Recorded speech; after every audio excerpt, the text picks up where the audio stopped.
अस्सलाम वालेकुम मेरे दोस्तों, सज्जनों और बेलियों। मैं हूं इज़हार अहमद और वेलकम करता हूं आपको किचन गार्डनिंग चैनल पर। और उम्मीद भी रखता हूं कि आप सब लोग खैरियत से होंगे, फिटफाट होंगे, अच्छे अच्छे से कामों में खूब अच्छे से बिजी होंगे।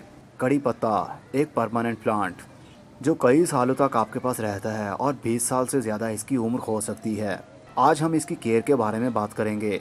कड़ी पत्ते का पौधा दो तरीके से उगाया जाता है, या तो सीड से या फिर कटिंग से, लेकिन सबसे ज़्यादा जल्दी बीज से उगाया जाता है। कुछ ही दिनों में इसका बीज जर्मिनेट हो जाता है और जल्दी ही पौधे की सूरत लेने लगता है। अगर इसकी कटिंग लगाएं तो काफ़ी मुश्किल रहती है। समटाइम इसकी कटिंग चल जाती है, ग्रोथ शुरू कर देती है, और समटाइम नहीं।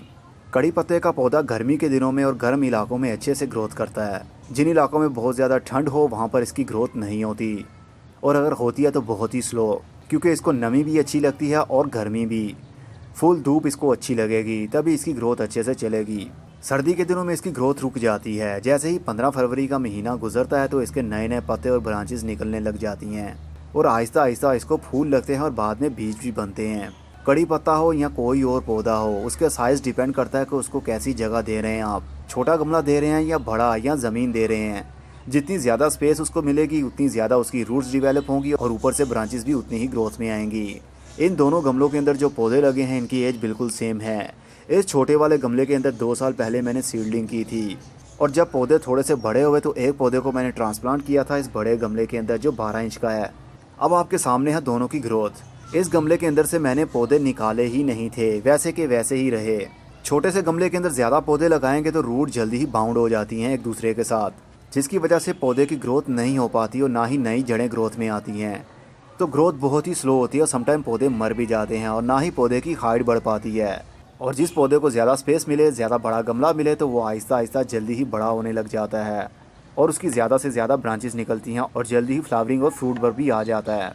इस पौधे को जैसी भी सोइल मिले ये अपनी ग्रोथ कर सकता है। इसको कम पानी मिले तो भी सर्वाइव करता है, ज़्यादा पानी मिले तो भी रहता है। लेकिन इसको नॉर्मल पानी दें तो सबसे अच्छी ग्रोथ रहेगी। अगर बहुत कम पानी मिलेगा तो इसके पत्ते लटकने लग जाते हैं, लेकिन इसके पत्ते लटकने की वजह से ये जल्दी मरता फिर भी नहीं है। जैसे इसको दोबारा से पानी मिलता है तो कुछ घंटों में इसके पत्ते दोबारा से खड़े हो जाते हैं। अगर इस पौधे को हमेशा ही अंडर वाटरिंग होती रहेगी तो इसके पत्ते लटकते लटकते साथ में ड्राई होने लग जाते हैं और फिर झड़ जाते हैं, क्योंकि पौधा स्ट्रेस में आ जाता है। इसलिए इसको नॉर्मल पानी देते ही रहें। ज़्यादा पानी देने से भी पौधे की ग्रोथ रुकती नहीं है, लेकिन ज़्यादा पानी अच्छा नहीं होता इसकी रूटिंग के लिए, क्योंकि रूट्स गलना शुरू हो जाती हैं तो पौधे की ग्रोथ रुक सकती है। इसकी कटिंग 2 सीज़न में लगाई जाती है, या तो बाहर के दिनों से पहले या फिर बरसात के दिनों में। जनवरी के महीने में आप इसकी कटिंग लगा सकते हैं, जो कि मार्च के महीने में अपनी ग्रोथ शुरू कर देती है। और दूसरा सीज़न इसका बरसात का है। बरसात के दिनों में रेनी सीज़न होता है, काफ़ी ह्यूमिडिटी होती है, जिसकी वजह से इसकी कटिंग जल्दी ही ग्रोथ में आ सकती है। जुलाई के एंड से अगस्त के एंड तक आप इसकी कटिंग लगा सकते हैं। इसकी कटिंग लगाने के लिए 50% मिट्टी और 50% कोकोपीट को मिक्स करके इसके अंदर कटिंग लगाएं। 6 इंच की कटिंग यंगर शूट लें। जैसा कि अभी आपको दिख रही है ये बिल्कुल यंगर शूट है। यंगर शूट उसको कहते हैं जो सबसे ऊपर नई ब्रांच निकल रही हो।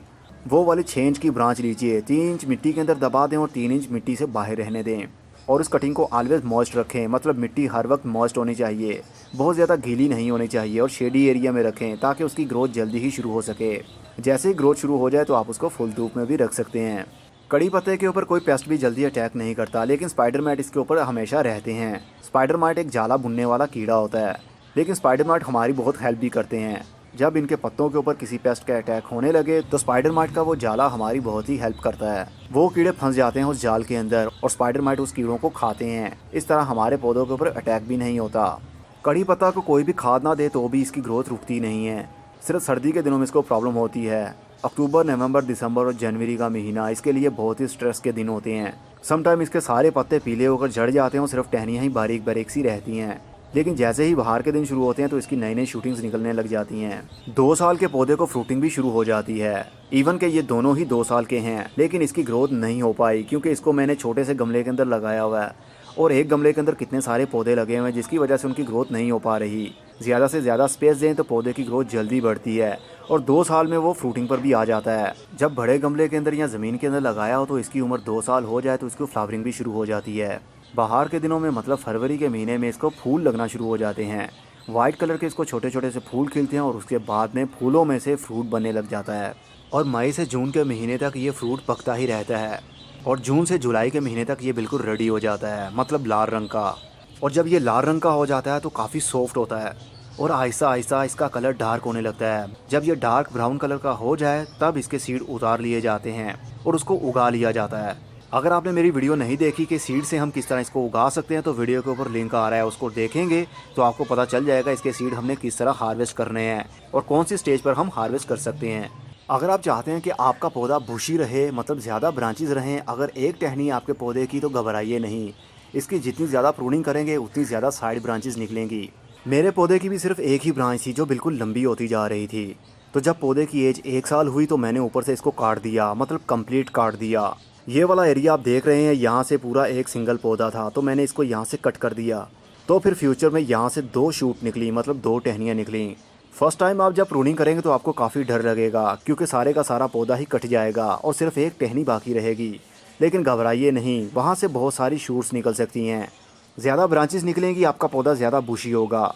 ज़्यादा से ज़्यादा टहनियाँ लगेंगी तो ज़्यादा से ज़्यादा पत्ते भी ग्रोथ में आएंगे, और जितने ज़्यादा पत्ते और टहनियाँ होंगी, जाहिर सी बात है उतनी ज़्यादा फ्रूटिंग भी होगी। इसलिए पौधे की प्रूनिंग करते रहें और पौधों को बढ़ाते रहें। पौधे की प्रूनिंग ऑफ सीज़न में की जाती है, जब इसकी ग्रोथ रुकी होती है, और इसकी ग्रोथ रुकती है सर्दी के दिनों में। नवंबर, दिसंबर, जनवरी के महीने में काफ़ी स्ट्रेस में रहते हैं ये, तो ऐसे में इसके पत्ते भी झड़ जाते हैं, तो आपको सारी टहनियाँ साफ साफ दिखती हैं। तो इस तरह आप आसानी से प्रूनिंग कर सकते हैं। जब पौधा ज़्यादा बुशी हो जाए तो उसकी नीचे वाली ब्रांच नहीं काटते, बल्कि जो नई शूटिंग निकल रही होती है उसको काटते रहते हैं। पौधे की हर यंगर शूट को आप काट दें, और जो कटिंग आप करते हैं उसको एज अ कटिंग, मतलब कलम भी ग्रो कर सकते हैं। इस तरह आपके पौधे की प्रूनिंग भी हो जाएगी और पौधे की ज़्यादा ब्रांचेस भी निकलेंगी, और जो आपने एज अ कटिंग लगाई हैं वो भी ग्रोथ में आ जाएंगी। तो इस तरह आपके पास कितने सारे कड़ी पत्ता के पौधे हो सकते हैं। इस पौधे को जितनी ज़्यादा धूप में रखेंगे उतनी ज़्यादा इसकी ग्रोथ होगी और उतनी ज़्यादा ही फ्रूटिंग होगी। अगर इसको शेडी एरिया में रखते हैं तो इसकी ग्रोथ तो होगी लेकिन फ्रूट नहीं लगेगा, और अगर लगा भी तो बहुत ही कम। होपफुली आपको कड़ी पत्ते के बारे में काफ़ी कुछ पता चल गया होगा। अगर आपका कोई सवाल रह गया हो तो कमेंट बॉक्स में भी पूछ सकते हैं, मैं जल्दी ही जवाब देने की कोशिश करूँगा। अब मैं चलता हूँ, खुदा हाफिज़, goodbye, see you and tata, और अपना बहुत सा ख्याल रखिएगा।